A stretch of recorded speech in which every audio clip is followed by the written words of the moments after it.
Now at noon, a deadly crash woke a quiet neighborhood in Watertown overnight. And good afternoon, everyone. I'm Vince Vetrano. And I'm Bridget Shanahan. 2 people were killed and 3 others hospitalized after a police chase. That chase ended after the suspect's vehicle slammed into a tree in a neighborhood on the south side of Watertown.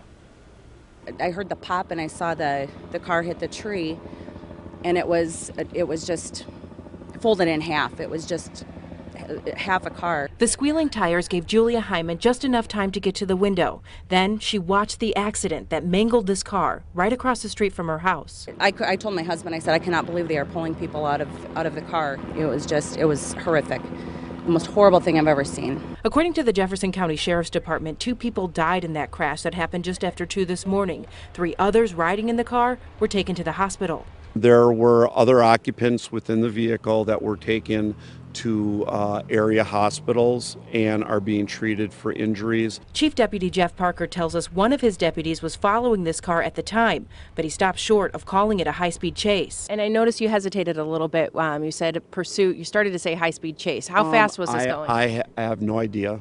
Okay. All those, and I'm just going to have to end the interview at this point because, as I stated, all that information still is in the process of being gathered. It all started in Jefferson County with a traffic stop. That's when the chief deputy says the car took off. The chase ended just 3 minutes later on the south side of Watertown.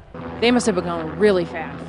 Yeah, my husband, he's standing right there. He thought that they were going probably between 60 and 70 miles an hour, and that's what caught my attention. I could hear it. Do you think they should have been chasing him through this residential neighborhood? Absolutely not. That's so many times there have been emergency vehicles that just come tearing around this corner, and I shudder every time I back out of the driveway. The sheriff's office is not releasing the names of those involved and is also not revealing why they were pursuing the car in the first place, other than to say it was a traffic stop.